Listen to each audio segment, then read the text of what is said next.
El cuarto mandamiento, por Thomas Watson. Acuérdate del día de reposo, para santificarlo. 6 días trabajarás, y harás toda tu obra, mas el séptimo día es reposo para Jehová tu Dios.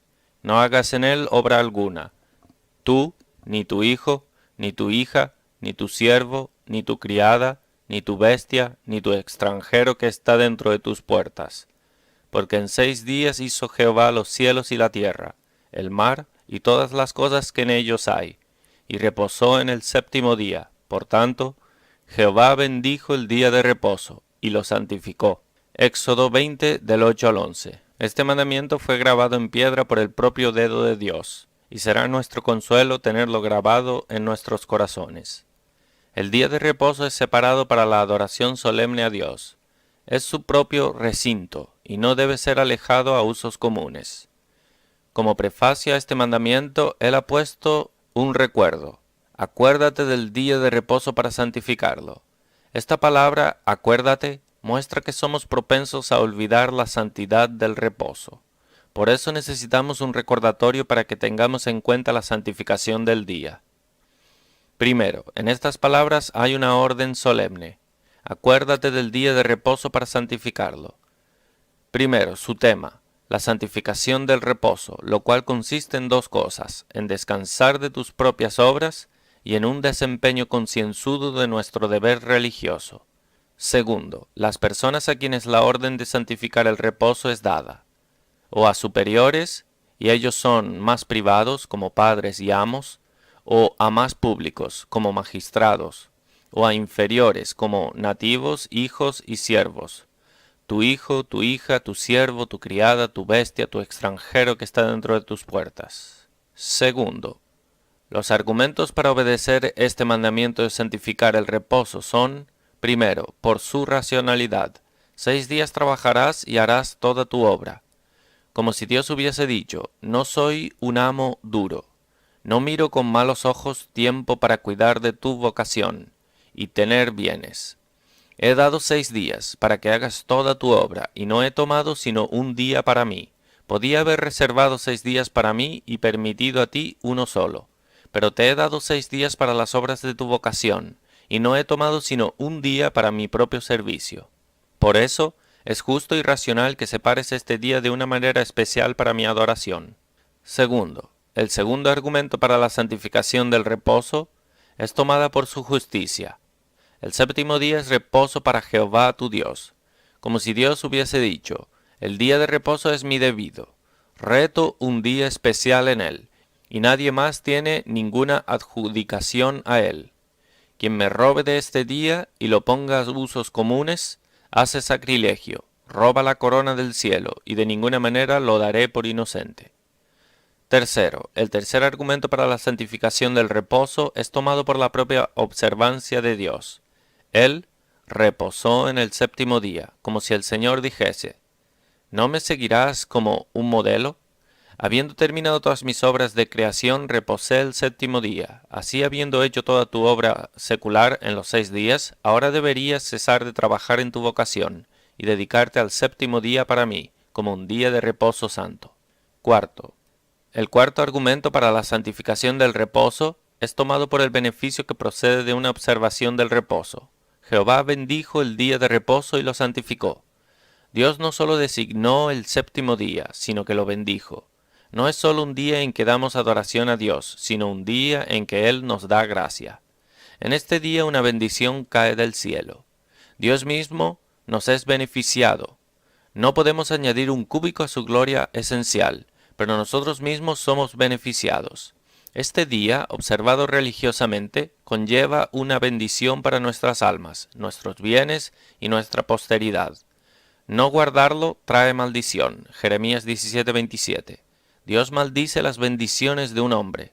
Malaquías 2:2. El pan que come es envenenado con una maldición. Entonces, la observación concienzuda del reposo trae toda forma de bendición juntamente. Estos son los argumentos para inducir la santificación del reposo. La cosa que quiero que ahora observe es que el mandamiento de guardar el reposo no fue abrogado con la ley ceremonial, sino que es puramente moral, y su observancia ha de continuar hasta el final del mundo. ¿En dónde puede mostrarse que Dios no ha dado el alta de guardar un día en 7?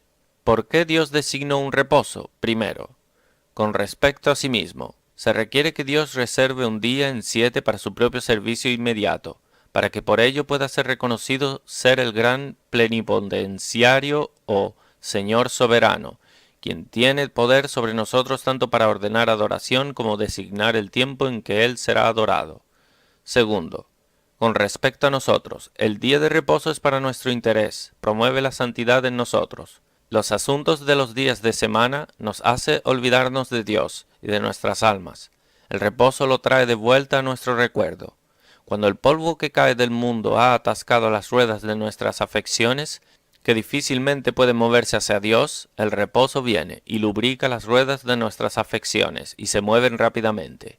Dios ha designado el reposo para este propósito.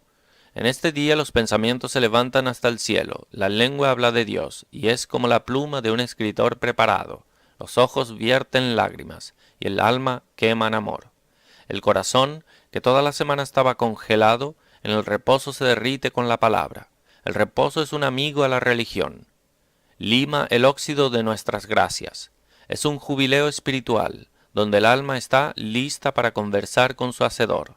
En siguiente lugar, demostraré los modos o maneras de cómo deberíamos guardar el día de reposo santo. Pero antes de ir a eso, tenemos que considerar una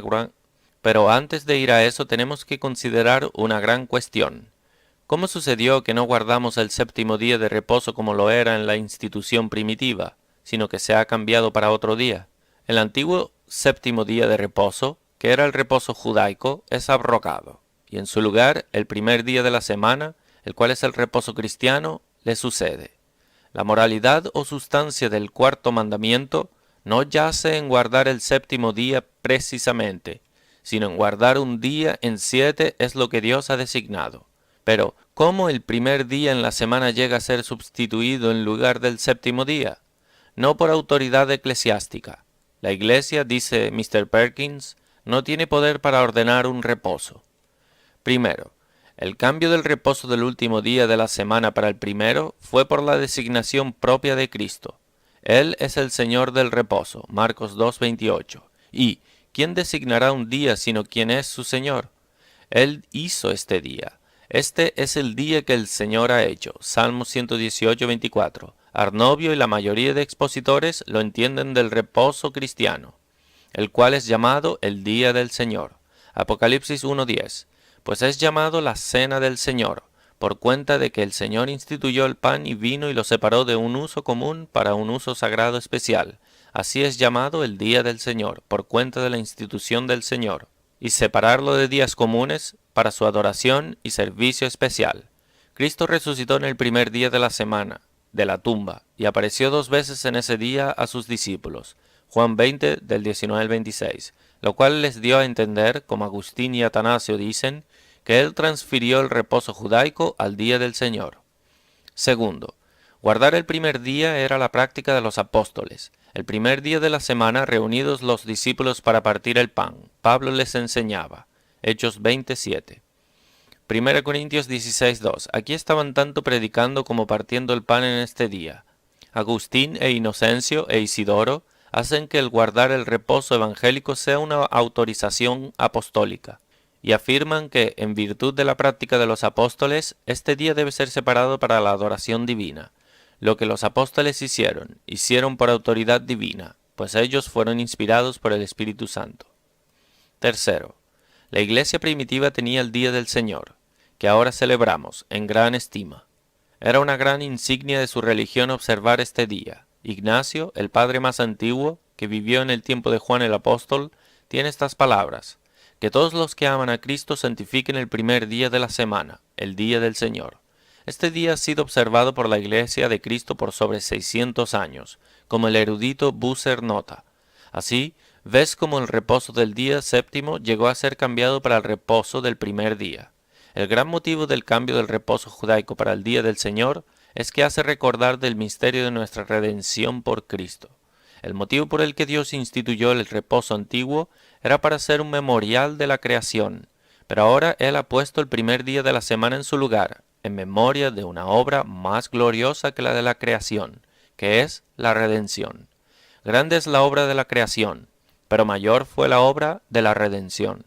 Como fue dicho, la gloria postrera de esta casa será mayor que la primera. Así la gloria de la redención fue mayor que la gloria de la creación. Gran sabiduría fue vista en hacernos, pero más sabiduría milagrosa en salvarnos. Gran poder fue visto en traernos de la nada, pero mayor poder en ayudarnos cuando éramos peores que nada. Cuesta más redimirnos que crearnos. En la creación no fue sino hablar una palabra, Salmos 148:5. En la redención hubo derramamiento de sangre, 1 Pedro 1:19. La creación fue la obra de los dedos de Dios, Salmos 8:3. La redención fue la obra de su brazo, Lucas 1:51. En la creación Dios nos dio a nosotros mismos. En la redención nos dio a sí mismo. Por la creación tenemos vida en Adán. Por la creación tenemos vida en Adán. Por la redención tenemos vida en Cristo. Colosenses 3:3. Por la creación teníamos derecho a un paraíso terrenal.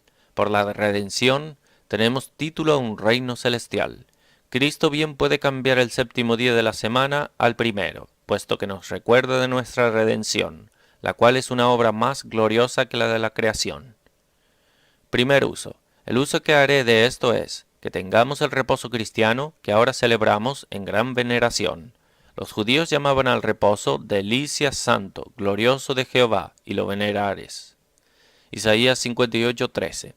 El metal que tiene la estampa del rey es honorable y de gran valor. Dios ha puesto su estampa real en el reposo. Es el reposo del Señor, y esto lo hace honorable. Debemos ver este día como el mejor día de la semana. Lo que el fénix es entre los pájaros, lo que el sol es entre los planetas, el día del Señor es entre otros días. Este es el día que el Señor ha hecho. Salmo 118:24. Dios hizo todos los días, pero bendijo este. Como Jacob obtuvo la bendición de su hermano, así el reposo obtuvo la bendición de todos los otros días de la semana. Es un día en el que conversamos de una manera especial con Dios. Los judíos llamaban al reposo un día de luz. Así en este día el sol de justicia brilla en el alma. El reposo es el día de feria del alma, la crema del tiempo. Es el día de la resurrección de la tumba de Cristo y del descenso del Espíritu Santo a la tierra. Es perfumado con el dulce aroma de la oración, que sube al cielo como incienso. En este día el maná cae, que es comida de ángeles. Este es el día festivo del alma, en el que las gracias hacen su parte. Los otros días de la semana son más empleados sobre la tierra, este día sobre el cielo. Entonces juntas paja, ahora perlas. Ahora Cristo lleva el alma a la montaña, y le da las vistas de transfiguración de gloria. Ahora guía a su esposa a la bodega, y exhibe la bandera de su amor.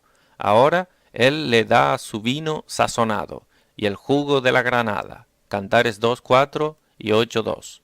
El Señor a menudo se revela más al alma en este día. El apóstol Juan estaba en el Espíritu en el día del Señor, Apocalipsis 1:10. Él fue llevado en este día en arrebatos divinos hacia el cielo. Este día un cristiano está en las altitudes, anda con Dios y da como si fuera una vuelta en el cielo. 1 Juan 1:3. En este día afecciones santas son despertadas, la existencia de gracia es aprovechada, las corrupciones son debilitadas, y Satanás cae como relámpago ante la majestad de la palabra. Cristo obró más sus milagros en el reposo. Así sigue haciendo. Almas muertas son resucitadas, y corazones de piedra son hechos de carne. ¿Cuánto debemos estimar y reverenciar este día?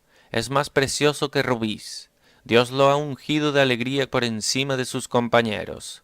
En el reposo hacemos la obra de ángeles. Nuestras lenguas son sintonizadas a las alabanzas de Dios. El reposo en la tierra es una sombra y tipo de descanso glorioso y reposo eterno que esperamos en el cielo, cuando Dios será el templo y el Cordero será su luz. Apocalipsis 21, 22 y 23. Segundo uso. 6 días trabajarás.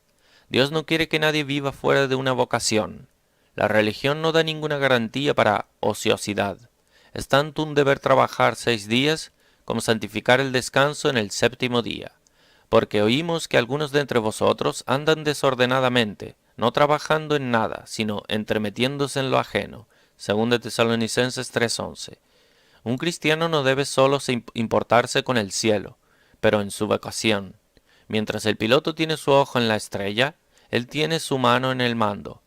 Sin trabajo los pilares de una mancomunidad se disolverá, y la tierra, como el campo del perezoso, se cubrirá de cardos. Proverbios 24:31. Adán, en inocencia, aunque monarca del mundo, no debe ser ocioso, pero debe labrar y cultivar el suelo. Génesis 2:15. La piedad no excluye industria. Agua estancada se pudre, criaturas inanimadas están en movimiento. El sol hace su circuito, la fuente corre, y el fuego chispea. Criaturas animadas obran. Salomón nos envía a las hormigas para aprender a trabajar. Proverbios 6:6 y 30:25. La abeja es el emblema de la industria. Algunas de las abejas recortan la miel, otras obran la cera, otras montan el panal, otras se ponen de centinelas a la puerta de la colmena para mantener fuera los zánganos. ¿Y no será el hombre más innato a trabajar? Esa ley en el paraíso nunca fue repetida. En el sudor de tu rostro comerás tu pan. Génesis 3:19. Tales profesos han de ser rechazados, que hablan de vivir por fe, pero viven fuera de una vocación. Son como los lirios que no trabajan, ni hilan. Mateo 6:28. Es un discurso del santo y erudito Mr. Perkins. Deja que un hombre sea dotado con dones excelentes, y oiga la palabra con reverencia, y reciba el sacramento. Con todo, si no practica los deberes de su vocación, todo eso no es sino hipocresía. ¿De qué sirve una persona ociosa? ¿Qué beneficio es un barco que está siempre en la costa? ¿O una armadura colgada y oxidada? Vivir fuera de una vocación expone una persona a la tentación. Melanchthon llama a la ociosidad del baño del diablo, porque se baña a sí mismo con deleite en un alma ociosa. No sembramos semillas en el suelo cuando está en barbecho, pero Satanás siembra la mayoría de sus semillas de tentación en esas personas que están sin cultivar y están fuera de una vocación. La ociosidad es la enfermera del vicio. Séneca, un antiguo pagano, diría: no hay un día que pase sin que no hagan alguna labor. Una persona ociosa representa un cero en el mundo, y Dios no escribe ceros en el libro de la vida. Leemos en la Escritura sobre comer el pan de la ociosidad y beber el vino de la violencia. Proverbios 31:27 y 4:17. Es tanto un pecado comer el pan de ociosidad como beber el vino de la violencia. Una persona ociosa no puede dar cuenta de su tiempo. El tiempo es un talento con el que comerciar, tanto en nuestras vocaciones particulares como en las generales. La persona perezosa esconde su talento en la tierra, no hace ningún bien. Su tiempo no es vivido, sino perdido. Una persona ociosa vive sin provecho, obstruye el suelo. Dios llama al siervo perezoso de malo, siervo malo y negligente. Mateo 25:26. Draco, cuyas leyes fueron escritas en sangre, privaba de sus vidas a quienes no trabajasen para ganarse la vida. En Etruria hicieron que tales personas fuesen desterradas. Personas ociosas viven en la violación del mandamiento. 6 días trabajarás. Ten cuidado de no ser desterrado del cielo. Un hombre puede tanto ir al infierno por no trabajar en su vocación como por no creer. Habiendo hablado de las razones de santificar el reposo, vengo ahora a, tercero, la manera de santificar el reposo. Primero, negativamente. No debemos hacer ninguna obra en él. Este es el mandamiento. No hagas en él ninguna obra. Dios ha separado este día para sí mismo. Por eso no debemos usarlo en común, al hacer cualquier obra civil. Como cuando Abraham fue a sacrificar, dejó a sus siervos y al asno al pie de la colina. Génesis 22:5. Como José, cuando hablaba con sus hermanos, sacaba a los egipcios para conversarse con Dios en este día. Debemos apartar todos nuestros empleos terrenales. El día del Señor es un día de descanso santo. Toda obra secular debe ser abstenida y suspendida, puesto que es una profanación del día. En aquellos días vi en Judá algunos que pisaban en lagares en el día de reposo, y que acarreaban haces, y cargaban asnos con vino, y también de uvas, de higos y toda suerte de carga, y que traían a Jerusalén en día de reposo. Y los amonesté acerca del día en que vendían las provisiones, y reprendí a los señores de Judá y les dije: ¿Qué mala cosa es esta que vosotros hacéis? profanando así el día de reposo. Nehemías 13, 15 y 17. Es un sacrilegio robar para obra civil el tiempo que Dios ha apartado para su adoración. Quien dedica cualquier tiempo del reposo a asuntos mundanos es un ladrón peor que el que roba en el camino, pues uno solo roba a un hombre, pero el otro roba a Dios. El Señor prohibió que el maná fuese recogido en el reposo.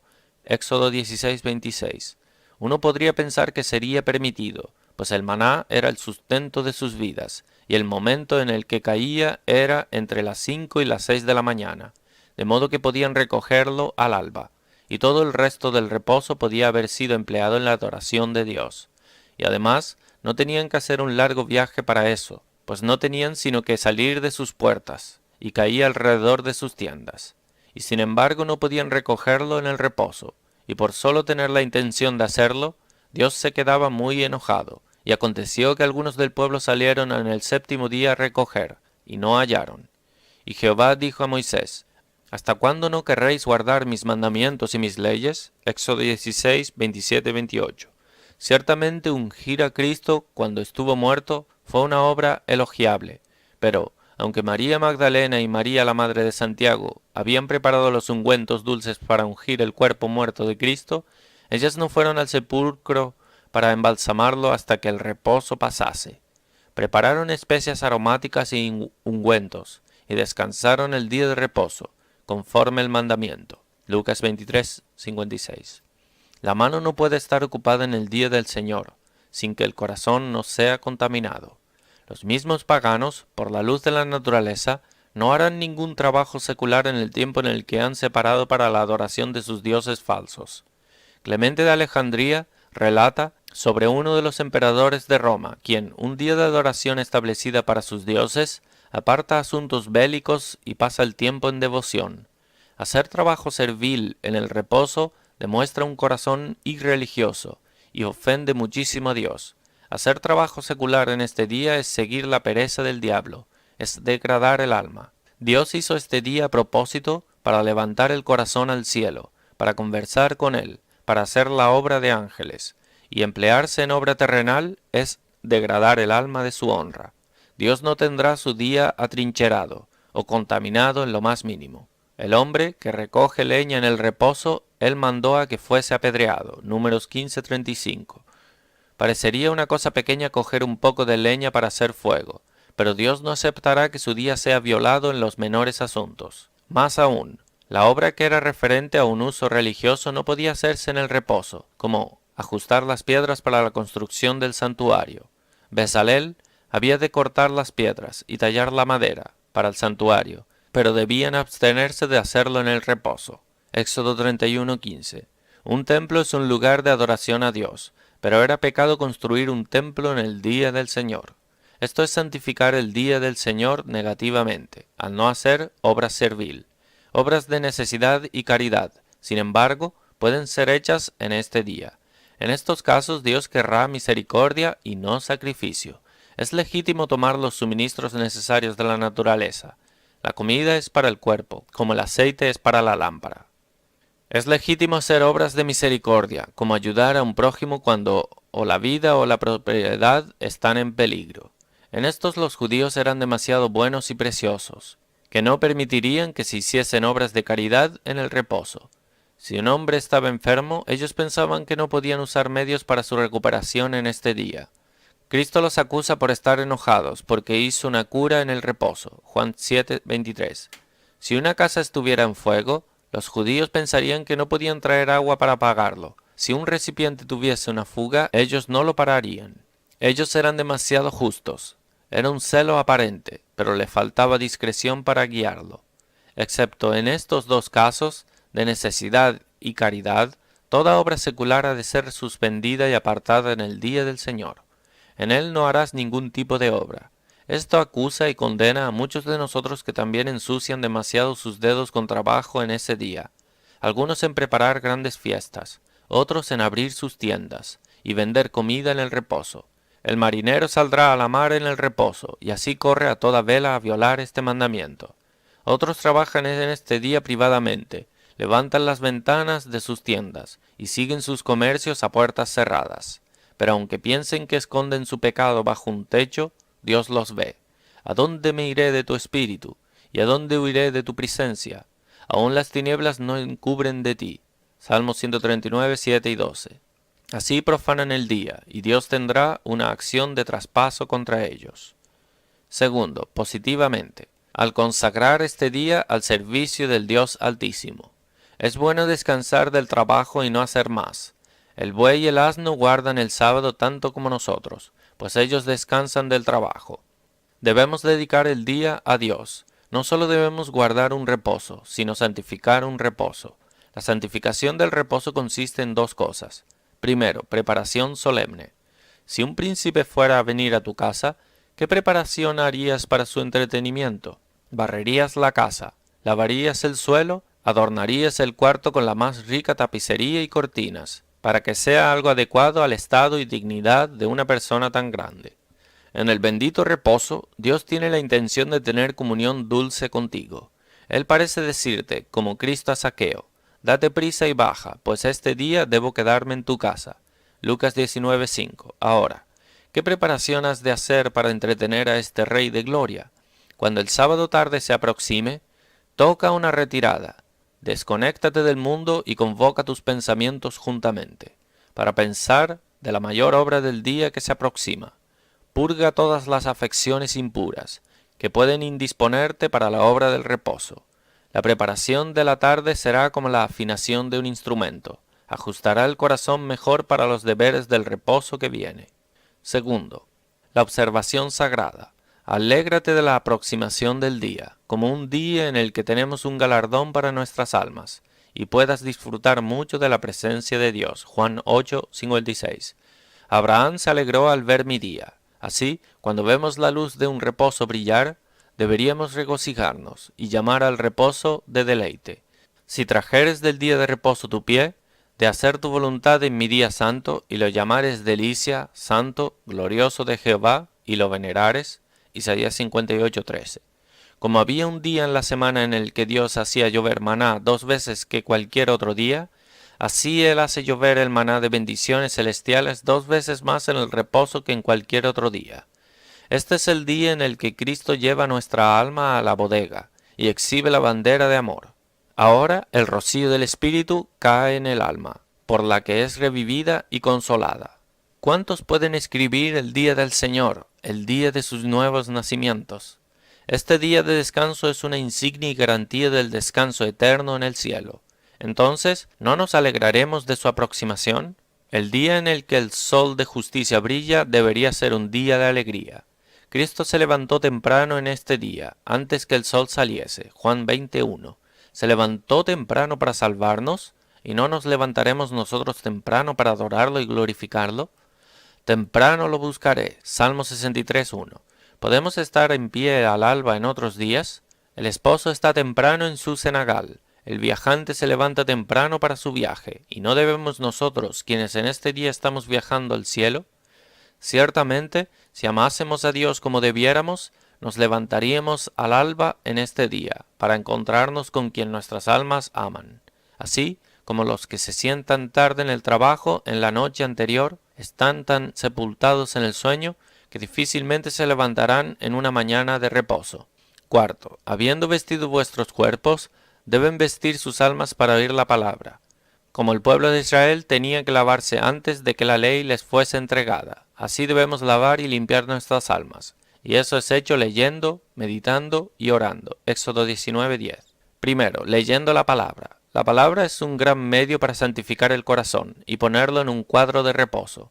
Santifícalos en tu verdad, etc. Juan 17:17. No leas la palabra descuidadamente, sino con seriedad y afección, como el oráculo del cielo, el pozo de salvación, el libro de la vida. David, por su preciosidad, la estimaba por encima del oro, y por su dulzura, por encima de la miel. Salmo 19:10. Al leer la palabra correctamente, nuestros corazones, cuando apagados, son vivificados, cuando duros, son ablandados, cuando fríos y congelados, son inflamados. Y podemos decir como los discípulos, ¿no nos ardía el corazón dentro de nosotros? Algunos salen de sus camas para oír. La razón por la que muchos no obtienen más beneficio en un reposo por la palabra predicada es porque no desayunaron con Dios en la mañana al leer su palabra. Segundo, meditando. Sube al monte de la meditación y conversa con Dios. La meditación es el retiro del alma dentro de sí, que, por una reflexión seria y solemne de Dios, el corazón pueda ser levantado a afecciones divinas. Es una obra adecuada para la mañana de un reposo. Medita en 4 cosas. Primero, en las obras de la creación. Esto es expresado en el mandamiento. El Señor hizo el cielo, la tierra, el mar, etc. La creación es un espejo en el que vemos la sabiduría y poder de Dios gloriosamente representada. Dios produjo esta estructura buena del mundo sin ninguna materia preexistente y con una palabra. Por la palabra del Señor los cielos fueron hechos. Salmos 33, 6. Los discípulos se admiraban de que Cristo con una palabra pudiese calmar el mar, pero era mucho más asombroso hacer el mar con una palabra. Mateo 8, 26. En el reposo meditemos en la infinitud del Creador. Mira hacia el firmamento y ve las maravillas de Dios en las profundidades. Salmos 107, 24. Mira a la tierra, donde contemplamos la naturaleza de minerales, el poder de la piedra angular, la virtud de las hierbas y la belleza de las flores. Al meditar en estas obras de creación, tan curiosamente bordadas, aprenderemos a admirar a Dios y a alabarlo. Cuán innumerables son tus obras, oh Jehová. Salmos 104, 24. Al meditar en las obras de la creación, aprenderemos a confiar en Dios. Quien puede crear, puede proveer. Quien pudo hacernos cuando no éramos nada, puede levantarnos cuando estamos bajos. Nuestro socorro está en el nombre de Jehová, que hizo el cielo y la tierra. Salmo 124, 8. Segundo, medita en la santidad de Dios. Santo y temible es su nombre. Salmo 111, 9. Muy limpio eres de ojos para ver el mal. Habacuc 1, 13. Dios es esencialmente, originalmente y eficazmente santo. Toda la santidad en los hombres y ángeles no es sino una corriente cristalina que corre desde esta fuente gloriosa. Un rey no puede sino amar ver sus propios retratos estampados en las monedas. Dios tiene a su gloria por santidad, y la joya más brillante de su corona. Magnífico en tu santidad. Éxodo 15, 11. Aquí la meditación es adecuada para la primera entrada en el reposo. La contemplación de esto formaría nuestro corazón adecuado para un Dios santo, nos haría reverenciar su nombre y santificaría su día. Mientras reflexionamos sobre la santidad de la naturaleza de Dios, empezaremos a ser transformados en su semejanza. Tercero, medita en el amor de Cristo en redimirnos. Apocalipsis 1:5. La redención supera la creación. La una es un monumento del poder de Dios, la otra de su amor. Aquí es una obra adecuada para el reposo. Oh, el amor estupendo e infinito de Cristo en levantar criaturas pobres decaídas de un estado de culpa y condenación. Que Cristo, quien era Dios, muriese. Que este glorioso sol de justicia estuviese en un eclipse. Nunca conseguiremos admirar lo suficiente este amor. No, no en el cielo. Que Cristo muriese por pecadores, no por ángeles pecadores, sino por hombres pecadores. Que tales terrones de tierra y pecados sean hechos estrellas brillantes de gloria. Oh, el amor increíble de Cristo. Que Cristo no solo muriese por pecadores, sino que muriese como un pecador. Él fue hecho pecado por nosotros. 2 Corintios 5:21. Quien estaba entre las personas gloriosas de la Trinidad, fue contado con los transgresores. Isaías 53:12. No que tuviera pecado, pero fue como un pecador, habiéndole imputado nuestros pecados. El pecado no vivió en él, sino que fue puesto sobre él. Aquí había una hipérbole de amor suficiente para sorprendernos con asombro. Que Cristo nos redimiese cuando no podía esperar ganar nada, o ser aventajado en absoluto por nosotros. Los hombres no expondrán su dinero después de la compra, a menos que les sea para su beneficio. Pero ¿qué beneficio podría Cristo esperar al comprarnos y redimirnos? Estábamos en tal condición que no podíamos ni merecer ni recompensar el amor de Cristo. No podíamos merecerlo. Estábamos en nuestra sangre. Ezequiel 16:6. No teníamos belleza espiritual con la que tentarle. No, no solo estábamos en nuestra sangre, sino que estábamos en armas contra él. Cuando éramos enemigos, fuimos reconciliados con Dios por la muerte de su Hijo. Romanos 5:10. Cuando él estaba derramando su sangre, nosotros estábamos escupiendo veneno. De la misma manera que no merecíamos también, no podíamos recompensarlo. Después que murió por nosotros, no conseguíamos tanto como amarlo, hasta que nos hizo amarle. No conseguíamos darle nada en lugar de su amor. ¿Quién le ha dado primero? Romanos 11:35. Estábamos caídos en pobreza. Si tenemos alguna belleza, es por él. Era perfecta, a causa de mi hermosura que yo puse sobre ti.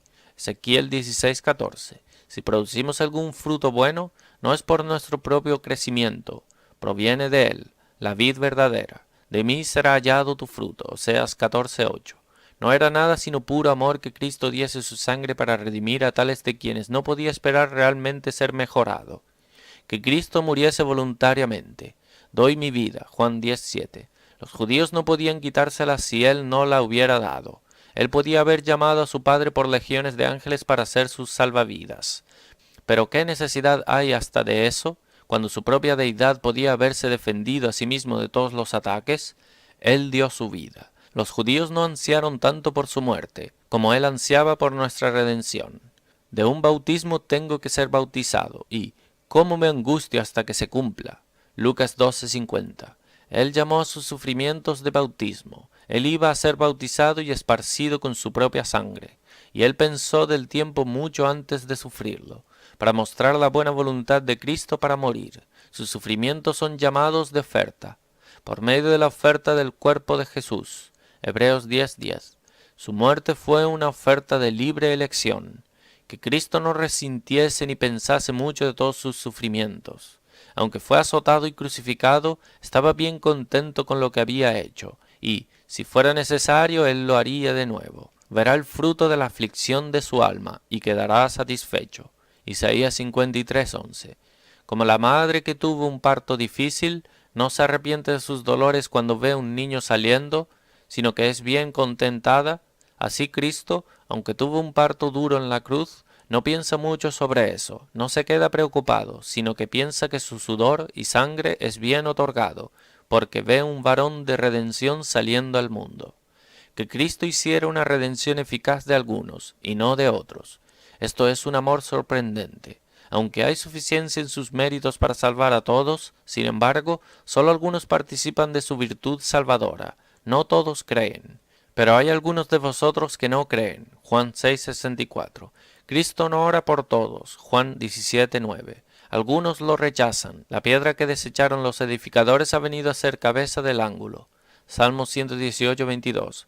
Otros se burlan de él. Lucas 16:14. Otros se deshacen de su yugo. No queremos que éste reine sobre nosotros. Lucas 19:14. De modo que no todos tienen el beneficio de la salvación por él. En esto aparece el amor distinto de Cristo, que la virtud de su muerte alcanza a algunos y no a otros. Pues mirad, hermanos, vuestra vocación, que no sois muchos sabios según la carne, ni muchos poderosos, ni muchos nobles. 1 Corintios 1:26. Que Cristo pasase por muchos de linajes y talentos, y que la porción de libre gracia cayese sobre ti, que Él esparciese su sangre sobre ti. Oh, la profundidad del amor de Cristo. Que Cristo nos amase con un amor tan trascendental. El apóstol lo llama amor que sobrepasa el conocimiento. Efesios 3:19. Que nos amase más que a los ángeles.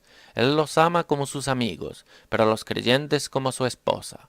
Él los ama como un tipo de amor como Dios Padre tiene hacia Él. Como el Padre me ha amado, así también yo os he amado. Juan 15:9. Oh, qué hipérbole de amor Cristo muestra al redimirnos. Que el amor de Cristo en nuestra redención sea eterno. Habiendo amado a los suyos que estaban en el mundo, los amó hasta el fin. Juan 13:1. Así como el amor de Cristo es incomparable, así es interminable. La flor de su amor es dulce, y lo que la hace ser más dulce es lo que nunca muere. Su amor es eternizado. Jeremías 31:3. Él nunca se divorciará de su esposa elegida. Los fallos de su pueblo no podrán quitar su amor. Pueden eclipsarlo, pero no removerlo por completo. Sus fallos puede hacer que Cristo se enoje con ellos, pero no odiarlos. Cada fallo no rompe el vínculo matrimonial. El amor de Cristo no es como el amor del santo. Ellos a veces tienen fuertes afecciones hacia Él, en otros momentos no encaja, y encuentran poco o ningún amor estimulándolos. Pero no es así con el amor de Cristo hacia ellos, es un amor de eternidad. Cuando la luz solar del amor electivo de Cristo es de una vez levantado sobre el alma, nunca se pone al fin. La muerte puede quitarnos nuestra vida, pero no el amor de Cristo. Contempla aquí un tema excepcional para meditar en un reposo por la mañana. La meditación del amor maravilloso de Cristo, al redimirnos, operaría en nosotros una postura de reposo de corazón. Nos derretiría en lágrimas por nuestra crueldad espiritual, que nosotros pequemos contra un Salvador tan dulce, que no seamos más afectados con su amor, sino que retribuyamos mal por bien, que como los atenienses, quienes, a pesar de todo el buen servicio de Arístedes que les había hecho, lo desterraron de su ciudad, lo desterremos de nuestro templo, que lo entristezcamos con nuestro orgullo, ira imprudente, infructuosidad, animosidades y facciones extrañas. ¿No tenemos a nadie de quien abusar sino de nuestro amigo? ¿No tenemos nada que patear sino las entrañas de nuestro Salvador? ¿No sufrió Cristo lo suficiente en la cruz para que tengamos que hacerle sufrir más? ¿Le damos más hiel y vinagre para beber? ¿O si alguna cosa puede disolver el corazón en tristeza y derretir los ojos en lágrimas, es la crueldad ofrecida a Cristo? Cuando Pedro pensó sobre el amor de Cristo hacia él, cómo lo había hecho un apóstol, y le revelado sus secretos íntimos a él, y le llevado al monte de la transfiguración, y que sin embargo él lo negara, su corazón se partió de tristeza. Él salió y lloró amargamente. Mateo 26:75. Qué bendición es derramar lágrimas en un reposo. Y nada hará tener tan pronto lágrimas que meditar en el amor de Cristo a nosotros, y nuestra crueldad hacia él. Meditar en un día del Señor de mañana en el amor de Cristo encendería amor en nuestros corazones hacia Él. ¿Cómo podemos mirar su sangrado y muerte por nosotros y nuestros corazones no ser calentados con amor hacia Él? El amor es el alma de la religión, la afección más pura. No son ríos de aceite, sino chispas de amor que Cristo valoriza. Y cierto, como David dijo, ardía mi corazón dentro de mí, mientras meditaba. Salmo 39:3. Así, mientras meditamos sobre el amor de Cristo al redimirnos, el fuego de nuestro amor arderá hacia Él, y luego el cristiano estará en una postura bendita de reposo, cuando, como un serafín, está ardiendo en amor a Cristo. Cuarto, en una mañana de reposo, medita sobre la gloria del cielo. El cielo es el extracto y esencia de la felicidad. Es llamado un reino, Mateo 25:34, un reino por sus riquezas y magnificencia. Es establecido por piedras preciosas y puertas de perlas. Apocalipsis 21, 19 y 21. Hay todo lo que es verdaderamente glorioso, luz transparente, amor perfecto, honor sin mancha, alegría sin mezcla, y lo que corona la alegría del paraíso celestial es la eternidad. Supón que reinos terrenales fuesen más gloriosos que lo que son, sus cimientos de oro, sus paredes de perlas, sus ventanas de zafiro, con todo son corruptibles, pero el reino del cielo es eterno. Esos ríos de placer corren para todo siempre. Salmo 16:11. Eso es en la que la esencia de gloria consiste, y que hace que el cielo sea el cielo. Es la visión y realización inmediata del Dios bendito. Al despertar me saciaré cuando contemple tu imagen. Salmo 17:15. Oh, piensa de la Jerusalén de arriba. Esto es apropiado para un reposo. La meditación del cielo levantaría nuestros corazones por encima del mundo. Oh, cómo las cosas terrenales desaparecerían y se hundirían en la nada, si nuestras mentes estuviesen montadas por encima de cosas visibles, y tuviésemos un prospecto de gloria. Cómo la meditación del cielo nos haría celestiales en nuestros ejercicios de reposo. Avivaría afecciones, añadiría alas a la devoción, y nos haría estar en el Espíritu en el día del Señor. Apocalipsis 1:10. Cómo de vigoroso sirve a Dios quien tiene una corona de gloria siempre en su mirada. Tercero, vestimos nuestras almas en una mañana de reposo por la oración. Pero tú, cuando ores, entra en tu aposento. Mateo 6:6. La oración santifica el reposo. 1. Las cosas por las que deberíamos orar en la mañana del reposo.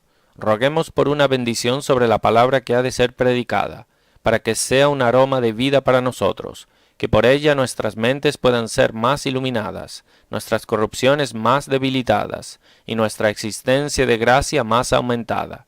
Oremos para que la presencia especial de Dios esté con nosotros, que nuestros corazones ardan dentro de nosotros mientras Dios habla, que recibamos la palabra en corazones mansos y humildes, y que nos sometamos a ella, y produzcamos frutos. Santiago 1:21. Tampoco oremos solo por nosotros, sino por los demás. Oremos por quien dispense la palabra, que su lengua pueda ser tocada con un carbón del altar de Dios, que Dios caliente su corazón, quien ha de ayudar a calentar el de los demás. Tus oraciones pueden ser un medio para vivificar al ministro. Algunos reclaman que no encuentran beneficio por la palabra predicada. Tal vez no oraron por su ministro como debieron. La oración es como el afilar de una herramienta, que hace que corte mejor. Ora con y por tu familia. Sí, ora por todas las congregaciones que se reúnen en este día y el temor del Señor. Que el rocío del Espíritu caiga con el maná de la palabra. Que algunas almas sean convertidas y otras fortalecidas. Que las ordenanzas del Evangelio sean continuas y no tengan restricción puesta sobre ellas. Estas son las cosas por las que deberíamos orar. El árbol de la misericordia no dejará caer su fruto, a menos que sea sacudido por la mano de la oración. Segundo, la manera de nuestra oración. No es suficiente decir una oración, orar de una manera apagada, fría, que exige a Dios que la niegue. Pero debemos orar con reverencia, humildad, fervor y esperanza a la misericordia de Dios. Lucas 22:44. Cristo oraba más fervientemente. Para que oremos con más fervor, debemos orar con un sentido de nuestras necesidades. Quien está apretado con necesidades será ferviente en desear limosnas. Ora más fervientemente quien ora más con sentimiento. Esto es para santificar la mañana de un reposo, y es una buena preparación para la palabra predicada. Cuando el terreno es partido por el fango, está apto para recibir la semilla. Cuando el corazón es partido por la oración, está apto para recibir la semilla de la palabra predicada. Quinto, habiendo así vestido nuestras almas en una mañana, para una santificación más del reposo, dirígete al oír de la palabra predicada. Cuando te sientes en tu asiento, levanta tus ojos al cielo por una bendición de la palabra que ha de ser dispensada. Pues debes saber que la palabra predicada no obra como medicina, por su propia virtud inherente, sino por una virtud del cielo y la cooperación del Espíritu Santo. Por eso, levanta una oración corta de exclamación por una bendición de la palabra, para que pueda ser eficaz en ti. La palabra, habiendo empezado a ser predicada, óyela con reverencia y atención santa. Y estaba escuchando cierta mujer llamada Lidia, y el Señor abrió su corazón para que recibiera lo que Pablo decía. Hechos 16:14. Constantino el emperador fue notado por su atención reverente a la palabra. Cristo enseñó diariamente en el templo, y todo el pueblo estaba pendiente de él, escuchándole. Lucas 19:48. En el griego ellos pendían de su labio. Si le dijésemos a los hombres sobre una rica adquisición, ellos diligentemente atenderían, y no deberían mucho más cuando el Evangelio de la gracia les es predicado. Para que podamos santificar el reposo por un oído atento, ten cuidado de estas dos cosas al oír, distracción y adormecimiento. Primero, distracción, para que sin distracción os acerquéis al Señor. Se dice de Bernardo que cuando llegaba a la puerta de la iglesia decía: «Quédense aquí todos mis pensamientos terrenales». Así deberíamos decirnos, cuando estemos a la puerta de la casa de Dios: «Quédense aquí todos mis cuidados mundanos y reflexiones errantes. Voy ahora a oír lo que el Señor me dirá». La distracción impide la devoción. La mente está revuelta con pensamientos vanos y desviada del asunto en cuestión. Es difícil fijar un corazón voluble. Jerónimo se queja de sí mismo: «A veces cuando voy a hacer el servicio de Dios, voy andando por las galerías, y a veces despojándome de asuntos». ¿Cuántas veces al oír la palabra, los pensamientos danzan de arriba a abajo, y cuando el ojo está sobre el ministro, la mente está en otras cosas? Oír con distracción está lejos de santificar el reposo. Es muy pecaminoso dar paso a pensamientos vanos en este momento, porque cuando estamos oyendo la palabra de Dios, estamos en la presencia especial de Dios. Hacer cualquier acción traicionera en la presencia del Rey es una gran insolencia. Aún en mi casa hallé su maldad. Jeremías 23:11. Así el Señor puede decir: en mi casa, mientras están oyendo mi palabra, he hallado maldad. Tienen ojos desenfrenados, y sus almas está puesta en vanidad. ¿De dónde vienen estos pensamientos errantes y distraídos al oír? Primero, parcialmente de Satanás. El diablo se asegura de estar presente en nuestras asambleas. Un día vinieron a presentarse delante de Jehová los hijos de Dios, entre los cuales vino también Satanás. Job 1:6. Si no consigue impedirnos de oír, él nos impedirá al oír. El diablo pone objetos vanos ante la imaginación para causar una desviación. Su gran plan es hacer que la palabra sea infructuosa, como cuando uno está escribiendo, otro le sacude para que no escriba uniforme. Así, cuando estamos oyendo, el diablo nos sacudirá con una tentación, para que no atendamos a la palabra predicada. 2. Estos pensamientos errantes al oír vienen parcialmente de nosotros mismos. No debemos echarle toda la culpa a Satanás. Vienen del ojo. Un ojo errante causa pensamientos errantes. Me mostró al sumo sacerdote Josué, el cual estaba delante del ángel de Jehová, y Satanás estaba en su mano derecha para acusarle. Como un ladrón puede entrar en la casa por una ventana, así pensamientos vanos pueden entrar por el ojo. Así como se nos manda a guardar nuestros pies cuando entramos en la casa de Dios. Eclesiastes 5:1. Así tenemos que hacer una alianza con nuestros ojos, para que no seamos distraídos por mirar a otros objetos. Job 31:1. Pensamientos errantes al oír surgen del corazón. Estas chispas salen de nuestro propio horno. Pensamientos vanos son el barro que el corazón, como de un mar revuelto, echa. Porque de dentro, del corazón de los hombres, salen los malos pensamientos. Marcos 7:21. Como la suciedad del estómago envía humos a la cabeza, así la corrupción del corazón envía pensamientos malos a la mente. Pensamientos distraídos al oír procede de un hábito malo. Nos acostumbramos a pensamientos vanos en otros momentos, y por eso no conseguimos impedirlos en un reposo. El hábito es una naturaleza secundaria. ¿Mudará el etíope su piel, y el leopardo sus manchas? Así también, ¿podréis vosotros hacer bien, estando habituados a hacer mal? Jeremías 13:23. Quien está acostumbrado a mala compañía, no sabe cómo dejarla. Así, los que tienen compañía de pensamientos vanos toda la semana, no saben cómo librarse de ellos en el reposo. Déjame mostrarte cómo de malos son estos pensamientos vanos que distraen al oír. Primero, tener el corazón distraído al oír es una falta de respeto hacia la omnisciencia de Dios. Dios es un espíritu que ve todo, y los pensamientos hablan más altos en sus oídos que palabras en nosotros. Él anuncia al hombre su pensamiento. Amos 4:13. No tomar conciencia de pensamientos errantes al oír es una afrenta a la omnisciencia de Dios, como si Él no conociera nuestro corazón o no oyese el lenguaje de nuestros pensamientos. Segundo, dar paso a pensamientos errantes al oír es hipocresía. Fingimos oír lo que Dios dice y nuestras mentes están completamente en otra cosa. Presentamos a Dios nuestro cuerpo, pero no le damos nuestro corazón. Oseas 7:11. Dios se queja de esta hipocresía. Este pueblo se acerca a mí con su boca, y con sus labios me honra, pero su corazón está lejos de mí. Isaías 29:13. Esto es prevaricar y tratar falsamente con Dios. 3. Pensamientos vanos al oír revelan mucha falta de amor a Dios. Si lo amamos deberíamos escuchar sus palabras como oráculos, y escribirlas en la tabla de nuestro corazón. Proverbios 3:3. Cuando un amigo quien amamos nos habla y nos da consejo, atendemos con seriedad y absorbemos cada palabra.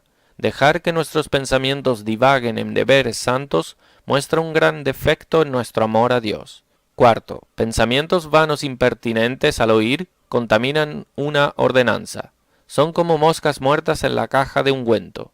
Cuando la cuerda de un laúd está fuera de sintonía, estropea la música. Así la distracción de pensamientos pone a la mente fuera de sintonía y hace que nuestros servicios suenen duros y desagradables.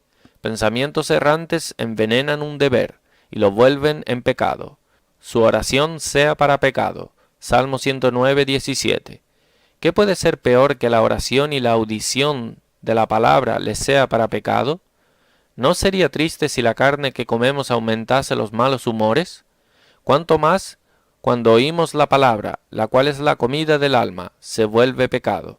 Quinto, pensamientos vanos al oír ofende a Dios. Si el rey estuviese hablando para uno de sus súbditos y no le diese atención a lo que el rey dice, pero se pone a pensar en otros asuntos o a jugar con una pluma, ¿no sería provocado el rey?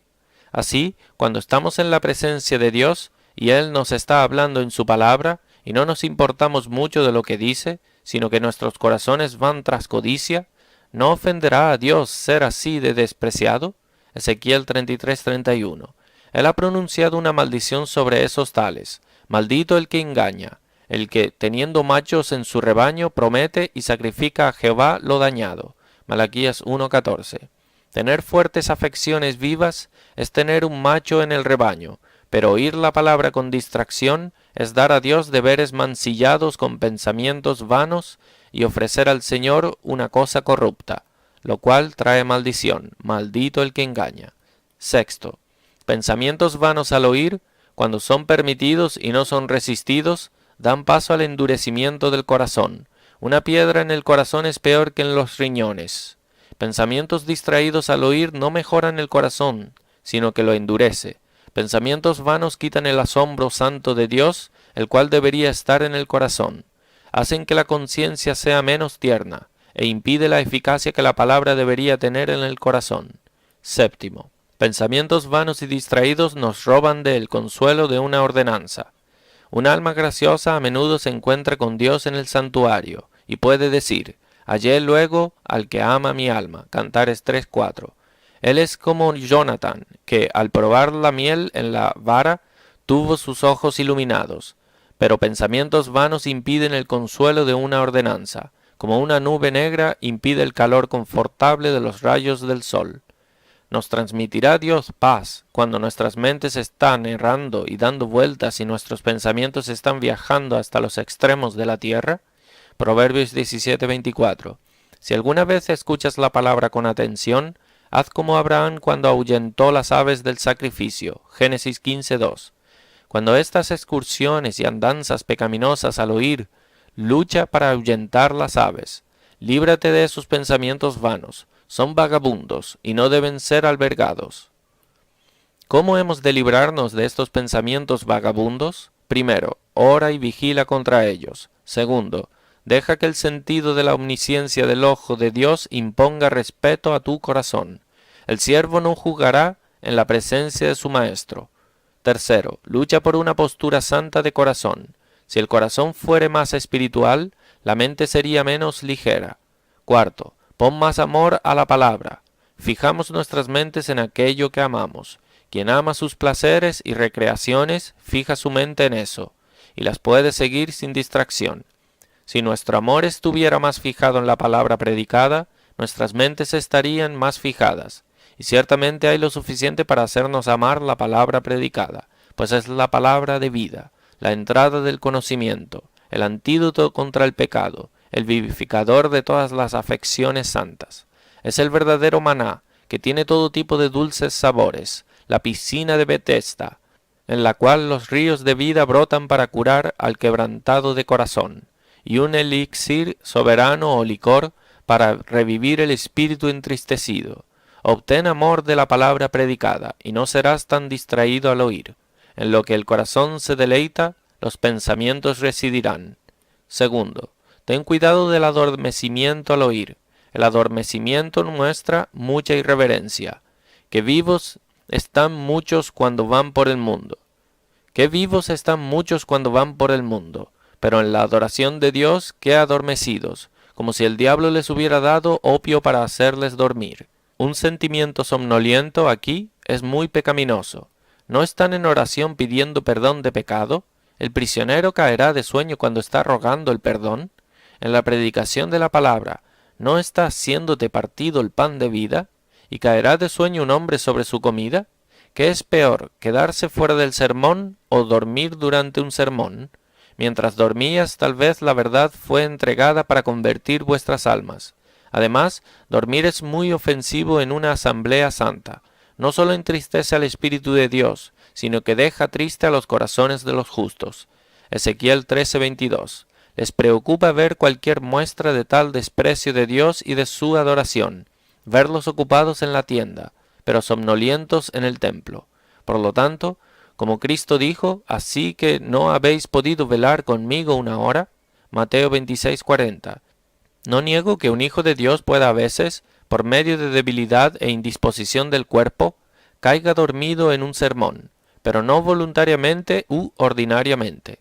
El sol puede estar en un eclipse, pero no a menudo. Si dormir es costumbre y permitido, es una señal muy mala y una profanación de la ordenanza. Un buen remedio contra el adormecimiento es usar una dieta extra en el reposo. Tales como los que satisfacen sus apetitos demasiado en un reposo, son más aptos a dormir en un sofá a orar en el templo. Para que te deshagas de pensamientos distraídos y adormecimiento en el día del Señor, y puedas oír la palabra con atención reverente, considera, primero, es Dios que nos habla en su palabra. Por eso la predicación de la palabra es llamada el espíritu de sus labios, Isaías 11:4. Se dice que Cristo ahora nos habla desde el cielo, como un rey habla en su embajador, Hebreos 12:25. Los ministros son apenas conductos y órganos. Es el espíritu del Dios vivo que sopla en ellos. Cuando vamos a la palabra, deberíamos pensar dentro de nosotros que Dios está hablando en este predicador. Los tesalonicenses oyeron la palabra de Pablo predicada, como si Dios mismo estuviese hablándoles. Cuando recibisteis la palabra de Dios que oísteis de nosotros, la recibisteis no como palabra de hombres, sino según es en verdad la palabra de Dios. Primera Tesalonicenses 2:13. Cuando Samuel supo que era el Señor quien le hablaba, él le prestó su oído. 1 Samuel 3:10. Si no consideramos a Dios cuando nos habla, Él no nos considerará cuando le oremos. Segundo, considera lo serio y pesado que son los temas entregados a nosotros. Moisés dijo, a los cielos y a la tierra llamo por testigos hoy contra vosotros, que os he puesto delante de la vida y la muerte. Deuteronomio 30:19. ¿Pueden los hombres ser insensibles de la palabra o somnolientos cuando los temas pesados de la eternidad están delante de ellos? Predicamos la fe y santidad de vida, y el día del juicio y retribución eterna. Aquí la vida y la muerte están puestas delante de ti, ¿y no requiere esto una atención seria? Si una carta fuese leída a alguien sobre asuntos especiales, donde su vida y propiedad estuviesen involucradas, ¿no escucharía con mucha seriedad? En la predicación de la palabra tu salvación está involucrada, y si vas a atender, debería ser ahora, porque no os es cosa vana, es vuestra vida. Deuteronomio 32:47. Tercero, dar paso a pensamientos vanos y adormecimiento al oír gratifica a Satanás. Él sabe que no importarse de un deber en la religión es como si no lo hiciera. Lo que el corazón no hace, no es hecho. Por eso Cristo dice de algunos, oyendo, no oís. Mateo 13:13. ¿Cómo puede ser eso? Porque, aunque la palabra sonó en sus oídos, no obstante no se importaron de lo que les fue dicho. Sus pensamientos estaban en otras cosas. Por eso es como si no oyeran nada. ¿No agrada a Satanás ver a los hombres venir a la palabra y mejor haberse quedado fuera? Ellos son casados con pensamientos vanos y son sacados del deber mientras están en él. Sus cuerpos están en la asamblea, sus corazones en sus tiendas. Oyendo, no oís. Cuarto, cada reposo puede ser el último que jamás guardemos. Puede que nos vayamos del lugar de oír al lugar del juicio. ¿Y no habremos de dar atención reverente a la palabra? Pensamos que cuando entramos en la casa de Dios, tal vez este será el último tiempo en el que Dios nos aconsejará sobre nuestras almas, y antes de otro sermón la alarma de la muerte tocará en nuestros oídos. ¿Con qué atención y devoción deberíamos sentir? Y nuestras afecciones estarían todas incendiadas al oír. Quinto, debes dar cuenta de cada sermón que oyes. Da cuenta de tu mayordomía. Lucas 16:2. Así Dios dirá, da cuenta de lo que oíste. ¿Has sido afectado con la palabra? ¿Te has beneficiado por ella? ¿Cómo podemos dar una cuenta buena si hemos estado distraídos al oír y no hemos tomado nota de lo que se nos ha dicho? El juez a quien debemos dar cuenta es Dios. Si fuéramos a dar cuenta al hombre, podríamos falsificar las cuentas, pero debemos dar cuenta a Dios. Él es un Dios tan justo que no puede ser sobornado, y tan sabio que no puede ser engañado. Bernardo. Por lo tanto, habiendo que dar cuentas a tal juez imparcial, ¿cómo deberíamos observar cada palabra predicada, recordando que habremos de prestar cuentas? Que todo esto sacuda la distracción y adormecimiento al oír, y tengamos nuestras orejas encadenadas a la palabra. Sexto, a fin de oír la palabra correctamente, que las siguientes cosas sean atendidas. Primero, pon de lado esas disposiciones que pueden hacer que la palabra sea inefectiva, como, primero, curiosidad. Algunos van a oír la palabra predicada no tanto para obtener gracia, cuanto para enriquecerse con nociones, teniendo comezón de oír. 2 Timoteo 4:3.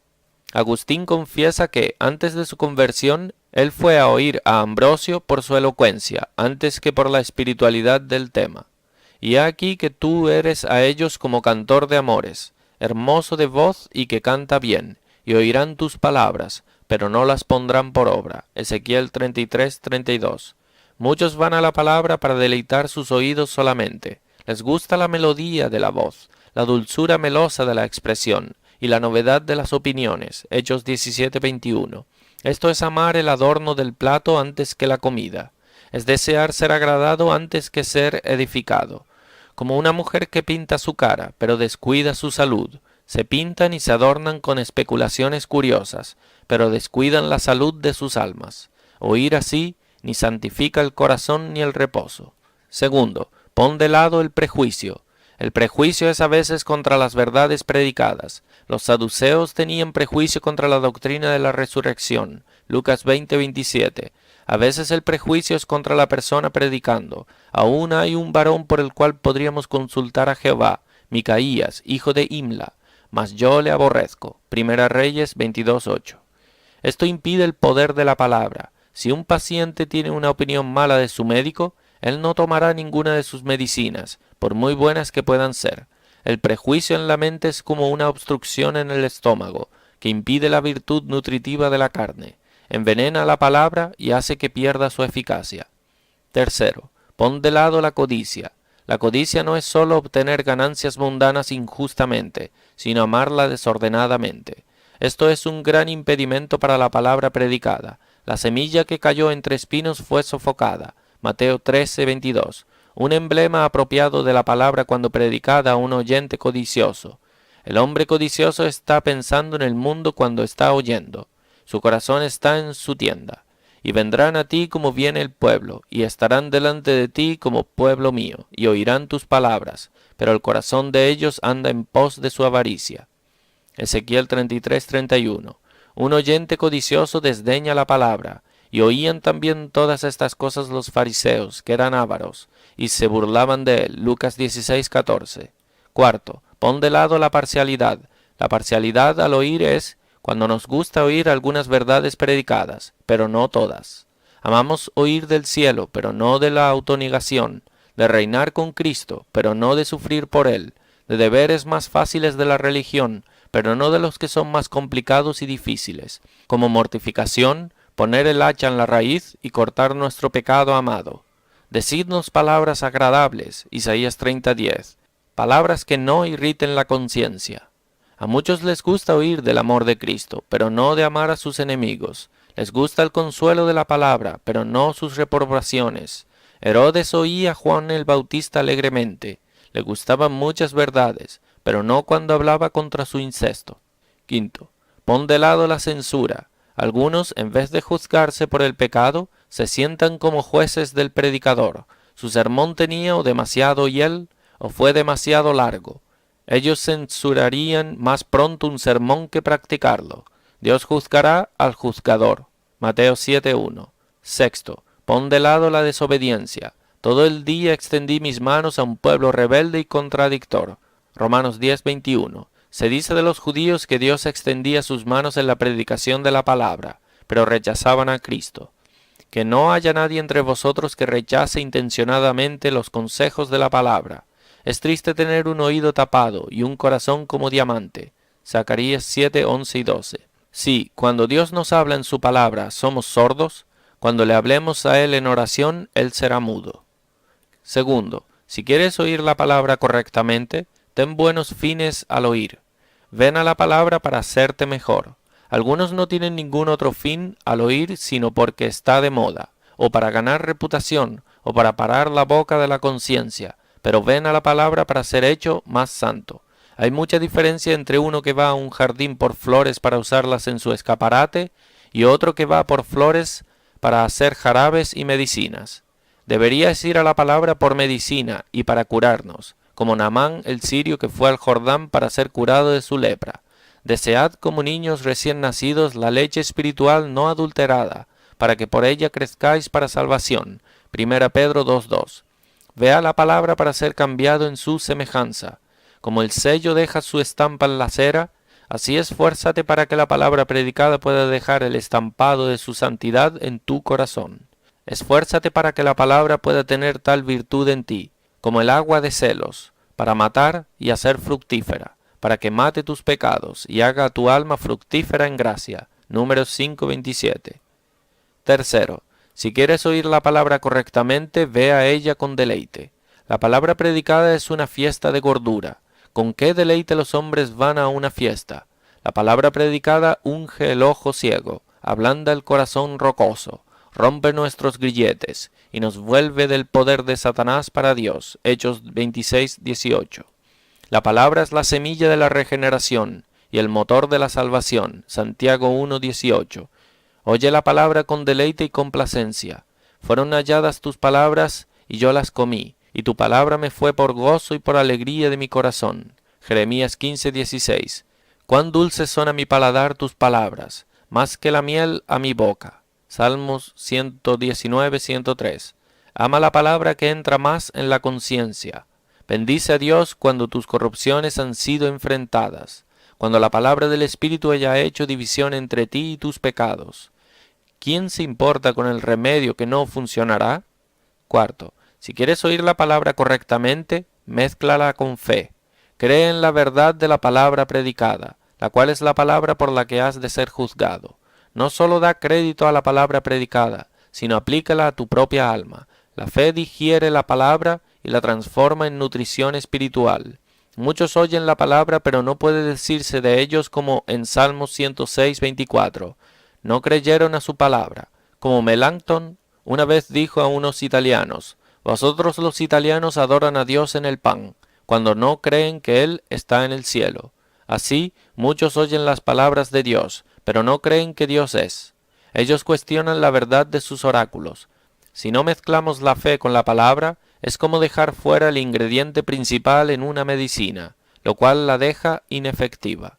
La incredulidad endurece los corazones de los hombres contra la palabra, pero endureciéndose algunos y no creyendo. Hechos 19:9. Los hombres oyen muchas verdades entregadas al respecto de la preciosidad de Cristo, la belleza de santidad y la felicidad de un estado glorificado, pero si por medio de incredulidad y ateísmo cuestionen estas verdades, podemos también hablar a piedras y pilares de la Iglesia cuanto a ellos.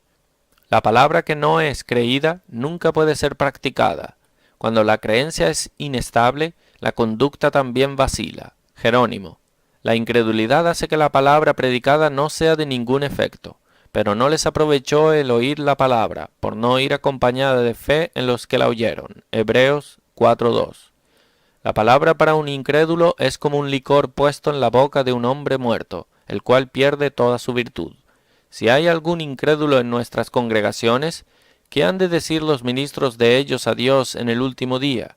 Señor, hemos predicado la palabra a la gente a la que nos enviaste, les hemos mostrado nuestra comisión, les hemos declarado tu consejo entero, pero no creyeron una palabra de la que hablamos. Les dijimos cuál sería el fruto del pecado, pero no quisieron escuchar. Ellos quisieron beber sus tragos azucarados, aunque hubiera muerte en la copa. Señor, somos libres de sus sangres. Dios no lo quiere que ministros tengan que hacer este relato a él de su gente.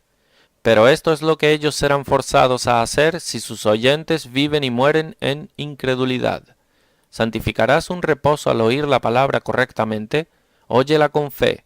El apóstol junta las dos, creencia y salvación, pero nosotros somos de los que tienen fe para la salvación del alma. Hebreos 10:39. Quinto, si quieres oír la palabra correctamente, óyela con espíritu manso. Santiago 1:21. Recibe la palabra con mansedumbre. La mansedumbre es una postura sumisa del corazón a la palabra. Contraria a esta mansedumbre es la ferocidad de espíritu, cuando los hombres se levantan con rabia contra la palabra, como si el paciente se airase con el médico cuando le da una medicina para purgar sus malos humores. Oyendo estas cosas se enfurecían en sus corazones y crujían los dientes contra él. Hechos 7:54. Asa se indignó contra el vidente y lo echó en la cárcel. Segunda Crónicas 16:10. El orgullo y la culpa hace que los hombres se inquieten por la palabra. ¿Qué fue lo que enfureció a Asa sino el orgullo? Él era un rey y pensaba que era demasiado bueno para que se le dijese de su pecado. ¿Qué dejó a Caín enojado cuando Dios le dijo, ¿dónde está Abel, tu hermano? Él respondió, ¿soy yo acaso guarda de mi hermano? ¿Qué le hizo ser tan quisquilloso, sino la culpa? Él había bañado sus manos en la sangre de su hermano. Si quieres oír la palabra correctamente, pon de lado tus pasiones. Recibe la palabra con mansedumbre. Obtén un corazón humilde que se someta a las verdades entregadas. Dios toma a la persona mansa por su erudito. Enseñará a los mansos su carrera. Salmos 25:9. La mansedumbre hace que la palabra predicada sea una palabra injertada. Santiago 1:21. Un vástago bueno, injertado en un tronco malo, cambia su naturaleza y hace que dé frutos buenos y generosos. Así, cuando la palabra predicada es injertada en los corazones de los hombres, los santifica y hace que produzcan los dulces frutos de la justicia. Por la mansedumbre se vuelve en una palabra injertada. Sexto, si quieres oír la palabra correctamente, no solo estés atento, sino retentivo. Atesórala en tu memoria y corazón. La semilla que cayó en buena tierra, estos son los que con corazón bueno y recto retienen la palabra oída. Lucas 8:15. La palabra griega para retienen significa agarrarla firmemente, de modo que no se nos escape. Si la semilla no es retenida en la tierra, sino que es inmediatamente quitada, es sembrada con poca utilidad. Así, si la palabra predicada no es retenida en tu memoria y corazón, es predicada en vano. Muchas personas tienen memorias como vasos agujereados. Si la palabra sale tan rápido como entra, ¿cuál es el beneficio? Si hay un tesoro en un cofre y el cofre no es cerrado, puede ser fácilmente sacado. Así, una mala memoria es un cofre sin una cerradura, de la cual el diablo puede fácilmente tomar todo el tesoro. Y luego viene el diablo y quita de su corazón la palabra. Lucas 8:12. Esfuérzate para retener en memoria las verdades que oyes. Las cosas que apreciamos no son fácilmente olvidadas. ¿Se olvida la Virgen de su atavío? Jeremías 2:32. Si apreciamos la palabra más, no nos olvidaremos de ella tan rápido. Si la carne no se queda en el estómago, sino que se eleva tan rápido como la comemos, no podrá nutrir. Así, si la palabra no se queda en la memoria, sino que se va inmediatamente, apenas puede hacer bien al alma. Séptimo, si quieres oír correctamente, practica lo que oyes. La práctica es la vida de todo. Bienaventurados los que lavan sus ropas, para tener derecho al árbol de la vida. Apocalipsis 22:14. Oír solo no será ningún alegato en el día del juicio. Meramente decir, Señor, he oído muchos sermones. Dios dirá, ¿cuáles son los frutos de obediencia que has producido? La palabra predicada no solo te informa, sino que te reforma. No solo para remediar tu vista, sino para remediar tu paso en el camino al cielo. Un buen oyente abre y se cierra a Dios como el heliotropo al sol. Primero, si no oyes la palabra para practicarla, perderás toda tu labor. ¿Cuántos pasos de cansancio has dado? Tu cuerpo ha sido plagado y tu espíritu desmayado, si no eres mejorado por oír. Si eres tan orgulloso, tan vano y tan terrenal como nunca, todo tu oír es perdido. Serías reacio a comerciar en vano. ¿Y por qué no oír sermones en vano? ¿Para qué trabajaré en vano? Job 9:29. Pon esta cuestión en tu propia alma. ¿Para qué trabajaré en vano? ¿Para qué seré tan malo como nunca? ¿Para qué entonces trabajaré en vano? Segundo, si oyes la palabra y no eres mejorado por ella, eres como la salamandra, no más caliente en el fuego, y tu oír aumentará tu condenación. Aquel siervo que conociendo la voluntad de su Señor no se preparó, ni hizo conforme a su voluntad, recibirá muchos azotes. Lucas 12:47. Tenemos pena de los que saben dónde oír. Será peor con los que no se importan cómo oyen. A oyentes desobedientes sin gracia, cada sermón será leña para calentar el infierno. Es triste ir cargado al infierno con ordenanzas. Oh, suplica al Espíritu para que haga la palabra efectiva. Los ministros no pueden sino hablar al oído, el Espíritu habla al corazón. Mientras aún hablaba Pedro estas palabras, el Espíritu Santo cayó sobre todos los que oían el discurso. Hechos 10:44. Octavo. Habiendo oído la palabra de una manera santa y espiritual, para una santificación adicional del reposo, consulta con la palabra. En este día somos prohibidos de hablar nuestras propias palabras, pero debemos hablar la palabra de Dios. Isaías 58:13. Habla de los sermones cuando se sienten juntos, lo cual es parte de santificar el reposo. Un buen discurso mete verdades santas en nuestras memorias y las ata en nuestros corazones. Entonces los que temían a Jehová hablaron cada uno a su compañero. Malaquías 3:16. Hay gran poder y eficacia en un discurso bueno. ¿Cuán eficaces son las palabras rectas? Job 6:25. Por una conferencia santa en un reposo, un cristiano ayuda a calentar a otro cuando está frío y a fortalecer a otro cuando está débil. Latimer confesó que era bastante fomentado en la religión por tener conferencia con Mr. Bilney, el mártir. Hablará mi lengua tus dichos. Salmo 119-172. Un motivo por el que predicar la palabra en un reposo no hace más bien es porque hay muy poca conferencia buena. Pocos hablan de la palabra que oyeron, como si los sermones eran tales secretos que no deben ser hablados de nuevo, o como si fuera una vergüenza hablar de lo que nos salvará. 9. Encierra el reposo de tarde con repetición, lectura, cantando salmos y oración. Pide que Dios bendiga la palabra que has oído. Si pasamos así un reposo, si pudiésemos estar en el Espíritu en el día del Señor, nuestras almas serían nutridas y consoladas, y los reposos que ahora guardamos serían garantías de los reposos eternos que celebraremos en el cielo. Primer uso. Ve aquí el deber del cristiano, santificar el día de reposo. Primero, todo el reposo es para ser dedicado a Dios. No es dicho, santifica parte del reposo, sino que todo el día debe ser observado religiosamente. Si Dios nos ha dado 6 días, y no tomado sino uno para sí, ¿le guardaremos rencor a alguna parte de ese día? Sería un sacrilegio. Los judíos guardaron un día entero para el Señor, y nosotros no debemos abreviar o acortar el reposo, como Agustín dice, más que los judíos hicieron. Los mismos paganos, por la luz de la naturaleza, separan un día entero en honor a los dioses falsos, y Escévola, el sumo sacerdote de ellos, afirma que la transgresión deliberada de ese día no tendría expiación o perdón. Si alguien roba alguna parte del reposo cristiano para obras serviles o recreación, Escévola, el sumo sacerdote de los dioses paganos, se levantará en juicio para condenarlo. Que los que dicen que guardar un reposo entero es demasiado judaico, muestren dónde Dios ha hecho alguna reducción del tiempo de adoración, donde ha dicho, solo guardarás parte del reposo, y si no pueden demostrar eso, roba a Dios de su debido. Que un día entero es designado y separado para su adoración especial es un estatuto perpetuo, mientras la Iglesia permanezca en la tierra, como Pedro el mártir dice. De esta opinión también eran Teodoro, Agustín, Ireneo y los principales padres. Segundo, como el reposo entero debe ser dedicado a Dios, así debe ser santificado. ¿Has visto la manera de santificar el día del Señor por la lectura, meditación, oración, oír la palabra y cantar salmos para hacer melodía al Señor? Ahora, además de lo que he dicho sobre santificar este día, permite que haga un breve comentario o parafrasee esta escritura. Si retrajeres del día de reposo tu pie, de hacer tu voluntad en mi día santo, y lo llamares delicia, santo, glorioso de Jehová, y lo venerares no andando en tus propios caminos, ni buscando tu voluntad, ni hablando tus propias palabras. Isaías 58:13. Aquí hay una descripción de santificar correctamente un reposo. Si retrajeres del día de reposo tu pie. Esto puede entenderse o literal o espiritualmente. Literalmente, es decir, si retiras tu pie de tomar largas caminatas o viajes en el día del reposo.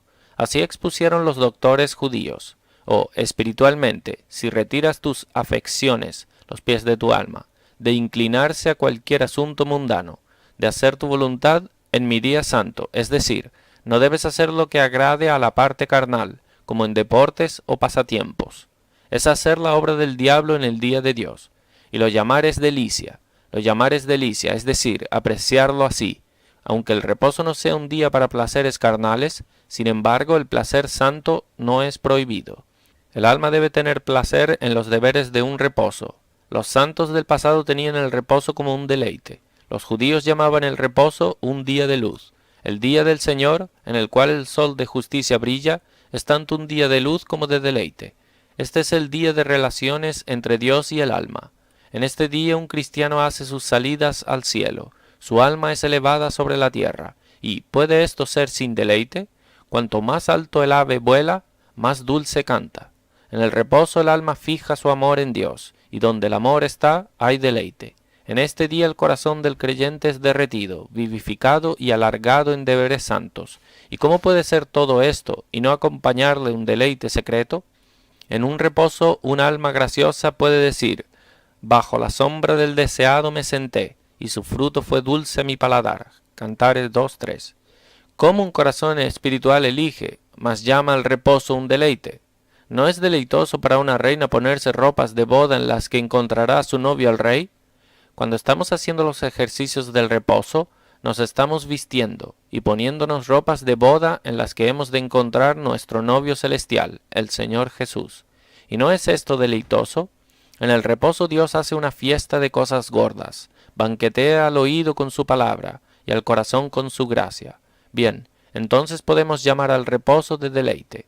Hallar este deleite santo es estar en el Espíritu en el día del Señor. Santo, honorable de Jehová. En el hebreo es glorioso.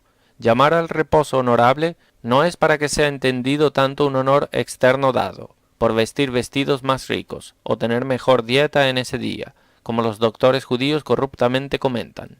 Este es el principal honor que algunos dan a este día, pero al llamar al reposo honorable, se entiende ese honor del corazón que le damos al día, reverenciándolo y apreciándolo como el Rey de los días. Debemos tener el reposo como honorable, porque Dios lo ha honorado. Todas las personas en la Trinidad lo han honorado. Dios el Padre lo bendijo, Dios el Hijo resucitó en él, Dios el Espíritu Santo descendió en él. Hechos 2:1. Este día es para ser honorado por todos los buenos cristianos y ser tenido en gran veneración. Es un día de renombre, en el que un cetro dorado de misericordia es mantenido. El reposo cristiano es el mismo crepúsculo y amanecer del reposo celestial. Es honorable, porque en este día Dios desciende a nosotros y nos visita. Tener el Rey del cielo presente en una manera especial en nuestras asambleas hace que el día de reposo sea honorable. Además, la obra hecha en este día lo hace honorable. Los 6 días son llenados con obra servil, lo cual hace que pierdan mucho de su gloria, pero en este día obra sagrada es hecha. El alma es empleada totalmente en la adoración de Dios. Está orando, oyendo, meditando. Está haciendo la obra de ángeles, alabando y bendiciendo a Dios. De nuevo, el día es honorable debido a una divina institución. La plata es por sí misma valiosa, pero cuando se le pone la estampa real es honorable. Así Dios ha puesto una estampa sagrada en este día, la estampa de autoridad divina y la estampa de bendición divina. Esto hace que sea honorable, y esto es santificar el reposo, llamarlo un deleite y honorable, no andando en tus propios caminos. Es decir, no contaminarás el día haciendo alguna obra servil, ni buscando tu voluntad, es decir, no gratificando la parte carnal por paseos, visitas o pasatiempos, ni hablando tus propias palabras, es decir, palabras heterogéneas e inadecuadas para un reposo, palabras vanas, impertinentes, discursos de asuntos mundanos. Segundo uso. Si el día de reposo ha de ser santificado, son reprobados quienes, en vez de santificar el reposo, lo profanan. Toman el tiempo que deberían dedicar totalmente a Dios y lo pasan en el servicio del diablo y sus codicias. El Señor ha apartado este día para su propia adoración, y ellos lo hacen común. Él ha puesto una cerca sobre este mandamiento, diciendo, acuérdate, y ellos violan esta cerca, pero quien viola esta cerca, una serpiente le morderá. Eclesiastés 10:8. El día de reposo en Inglaterra yace sangrando, y oh, que nuestro parlamento derrame un poco de bálsamo en las heridas que ha recibido. Cómo este día es profanado, al sentarse ocioso en casa, al vender comida, por discursos vanos, por visitas pecaminosas, por pasear en los campos y por deportes. El pueblo de Israel no podía recoger maná en el reposo, y usaremos deportes y bailes en este día. Realmente debería entristecernos ver tanta profanación del reposo. Cuando uno de los eunucos de Darío vio a Alejandro poniendo sus pies en una rica mesa de Darío, lloró. Alejandro le preguntó por qué lloraba. Él dijo que era por ver la mesa, que su dueño estimaba sumamente, ahora hecha un reposapiés. Así lloramos al ver al día de reposo, que Dios estima sumamente, y ha honrado y bendecido, hecho un reposapiés, y pisoteado por los pies de pecadores. Profanar el reposo es un pecado grande, es un desprecio deliberado de Dios. No es solo lanzar la ley hacia atrás, sino pisotearla. Él dice, santifica el reposo, pero los hombres lo contaminan. Esto es despreciar a Dios, colgar la bandera de rebeldía, arrojar el guantelete y desafiar a Dios mismo. Ahora, ¿cómo Dios puede soportar ser así de confrontado con descaro por polvo orgulloso? Ciertamente no dejará que esta alta insolencia se quede impune. La maldición de Dios vendrá sobre el violador del reposo, y estallará de donde venga.